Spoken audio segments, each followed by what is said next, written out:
Welcome class 10th। Start करते हैं अवर next topic. Previous video में हमने क्या पढ़ा था कि कोई करंट कैरिंग वायर है, उसका मैग्नेटिक फील्ड कैसा होता है, उसका मैग्नेटिक फील्ड पैटर्न कैसा होता है। सोलेनोइड के बारे में हमने पढ़ा था और यह भी हमने डिस्कस किया था कि सोलेनोइड है वही एज ए इलेक्ट्रोमैग्नेट वर्क करता है। जब हम किसी सोलेनोइड के अंदर सॉफ्ट आयरन कोर इंसर्ट कर देते हैं तो वो किसका काम करता है, वो एक इलेक्ट्रोमैग्नेट का काम करता है। वही एक्चुअली में क्या होता है, एक इलेक्ट्रोमैग्नेट होता है। Our next topic very important topic है, force experienced by a current carrying conductor in magnetic field. पहले टॉपिक का नाम समझते हैं क्या है। सबसे पहले हमारे पास एक करंट कैरिंग कंडक्टर है, उसको हमने मैग्नेटिक फील्ड में रखा है। किसमें रखा है, मैग्नेटिक फील्ड में। हम वो मैग्नेटिक फील्ड एक बार मैग्नेट की हेल्प से बना सकते हैं, एक होर्सशू मैग्नेट की हेल्प से बना सकते हैं, या इलेक्ट्रोमैग्नेट की हेल्प से भी बना सकते हैं। तो क्या कह रहा है टॉपिक ये कह रहा है कि जब किसी करंट कैरिंग कंडक्टर को मैग्नेटिक फील्ड में रखा जाता है तो उसके ऊपर फोर्स लगती है। उसके ऊपर क्या लगती है, फोर्स लगती है। क्लियर। तो टॉपिक के नाम से हमें पता लग रहा है कि हम किसके बारे में पढ़ने वाले हैं। इसके बारे में सबसे पहले ओस्टार्ट ने बताया था, उसने एक एक्सपेरिमेंट कंडक्ट किया।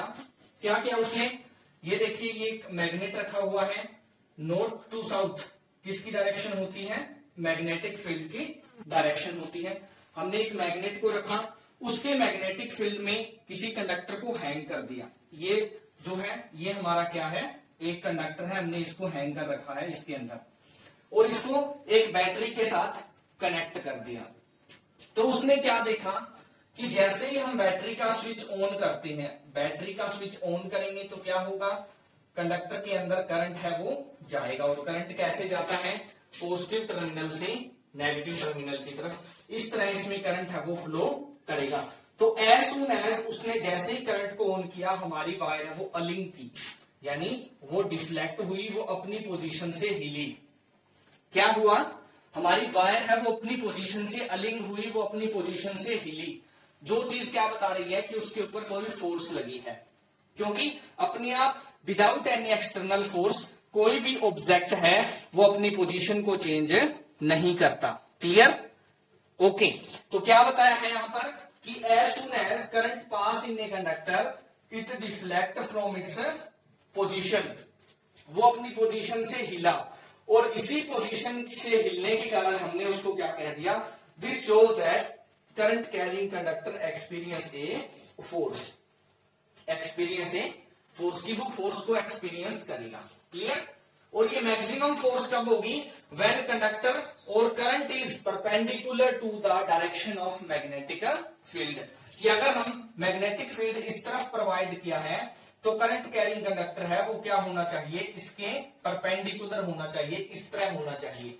अगर ये हमारी मैग्नेटिक फील्ड की डायरेक्शन है तो करंट कैरिंग कंडक्टर है वो परपेंडिकुलर होना चाहिए मैग्नेटिक फील्ड के। तब करंट अगर मैग्नेटिक फील्ड के परपेंडिकुलर है तो वो मैक्सिमम फोर्स एक्सपीरियंस करता है। क्लियर। अब बात करते हैं डायरेक्शन ऑफ फोर्स। ये फोर्स किस तरफ लगेगी, हमारा जो कंडक्टर है वो किस तरफ हिलेगा या कंडक्टर है वो किस तरफ पॉइंट आउट करेगा। तो इसके बारे में कौन बताता है, फ्लेमिंग लेफ्ट हैंड रूल। कौन बताता है, फ्लेमिंग लेफ्ट हैंड रूल। मैं इस डायग्राम को थोड़ा इजी बना देता हूं समझने के लिए। हमने क्या किया, ये हमने मैग्नेट रखी है, उसके अंदर हमने एक करंट कैरिंग वायर को इस तरह से रख लिया है और सपोज कर रहे हैं कि करंट है वो नीचे की तरफ फ्लो कर रहा है। आई की डायरेक्शन ये है और मैग्नेटिक फील्ड की डायरेक्शन हमारी क्या है, ये नॉर्थ से साउथ होती है। मैग्नेटिक फील्ड की डायरेक्शन किस तरफ होती है, नॉर्थ टू साउथ। तो डायरेक्शन ऑफ फोर्स कौन बताएगा, फ्लेमिंग लेफ्ट हैंड रूल। क्या कहता है, सबसे पहले फोर फिंगर, मिडल फिंगर और thumb, four finger, middle finger और थंब को आपने म्यूचुअल परपेंडिकुलर करना है।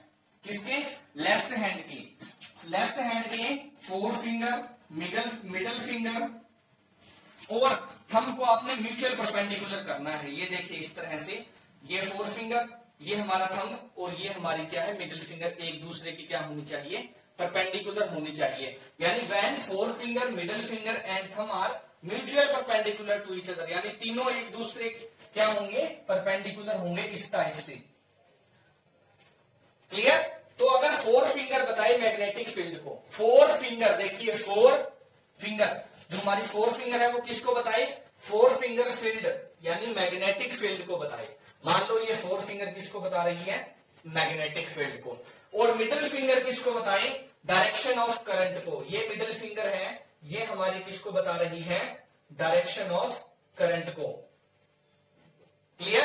तो थंब हमारा किसकी तरफ पॉइंट आउट करेगा, जिसको आजकल फेसबुक पे लाइक बोलते हैं, वो थंब हमारा बताएगा डायरेक्शन ऑफ फोर्स को। किसको बताएगा, डायरेक्शन ऑफ फोर्स या मोशन ऑफ ए कंडक्टर। किसको बताएगा, डायरेक्शन ऑफ फोर्स और मोशन ऑफ ए कंडक्टर के बारे में डिस्कस करेगा। क्लियर? क्या है फ्लेमिंग लेफ्ट हैंड रूल, कि whenever four finger, middle finger and thumb are mutual perpendicular to each other and four finger tells about the direction of magnetic field, middle finger tells about the direction of magnetic field, direction of current, then thumb tells about the direction of force experienced by the conductor or force on the conductor. Clear? तो इस case के लिए हम देखते हैं force किस तरफ लगेगी। फोर्स नॉर्थ टू साउथ क्या है, मैग्नेटिक फील्ड की डायरेक्शन। तो ये हो गई हमारी मैग्नेटिक फील्ड की डायरेक्शन। करंट किस तरफ है, नीचे की तरफ, नीचे की तरफ है ये देखिए। तो थंब हमारा किस तरफ जा रहा है, वर्टिकली इनवर्ड, वर्टिकली इनवर्ड, यानी अंदर की तरफ, इस प्लेन ऑफ बोर्ड के अंदर की तरफ फोर्स लग रही है, इस तरफ फोर्स है वो लग रही है। वर्टिकली इनवर्ड लिख सकते हैं या perpendicular to the plane of board लिख सकते हैं, एंड इनवर्ड डायरेक्शन अंदर की तरफ है, जो इस केस के लिए हमारी फोर्स है।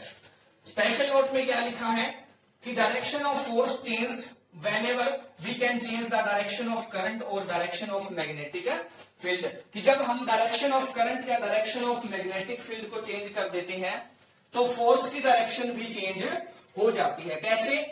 ये हमने क्या किया, करंट पहले इनवर्ड था, अब हमने करंट की डायरेक्शन कर दी ऊपर की तरफ।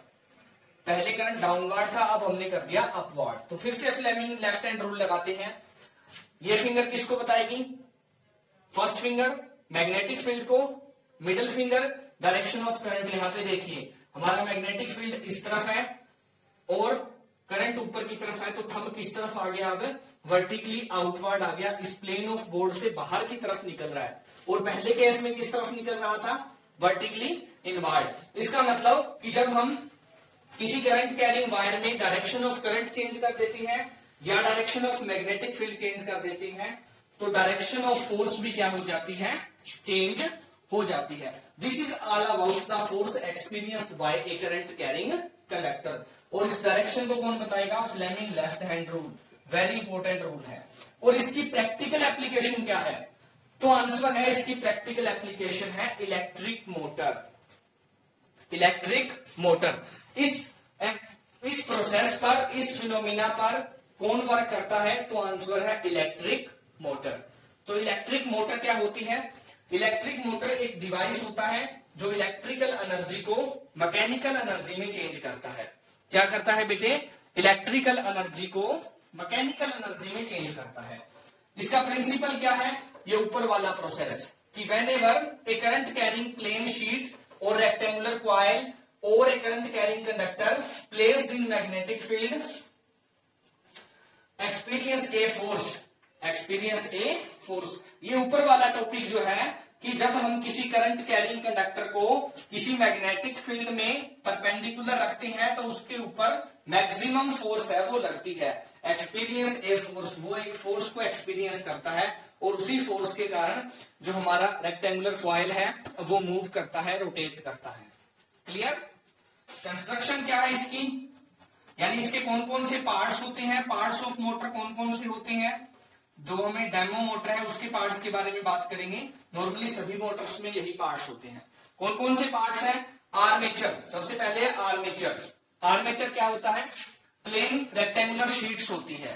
जैसे ये नोटबुक है, इस नोटबुक का ये एक पेज, ये एक प्लेन शीट है, रेक्टेंगुलर शीट।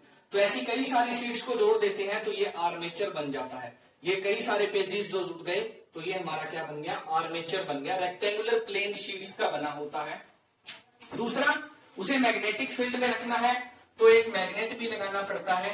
हम मैग्नेट चाहे इलेक्ट्रोमैग्नेट लगाएं, चाहे हम परमानेंट मैग्नेट लगाएं। उसके बाद स्प्लिट रिंग्स होती है बेटा।